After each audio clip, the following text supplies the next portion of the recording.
Welcome to Kenton Teaches. Enjoy the video. In this video, I will explain how to replace a Dodge Challenger headlight.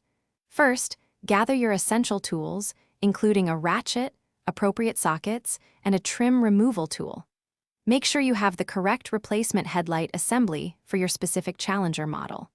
Always park your vehicle on a level surface and ensure the engine is completely off before you begin any work. Next, you'll need to carefully remove the front bumper cover. Locate and remove the various screws and plastic clips holding it in place. Once all fasteners are out, gently pull the bumper away from the vehicle, being mindful of any electrical connections for fog lights or sensors.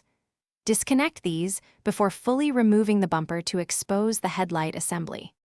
With the bumper removed, you can now access the headlight assembly. Unbolt the existing headlight unit from its mounting points, typically 3 or 4 bolts. Carefully disconnect the main electrical harness from the back of the old headlight. Then, connect the new headlight assembly to the electrical harness and secure it firmly in place using the mounting bolts you just removed. Finally, it's time for reassembly. Carefully reattach the front bumper cover, ensuring all clips and screws are properly secured. Double-check that all electrical connections, including those for the bumper and the new headlight, are firmly seated. Before driving, turn on your vehicle and test the new headlight to confirm it functions correctly and is properly aimed for safe operation. Thanks for watching. Please subscribe if this video was helpful.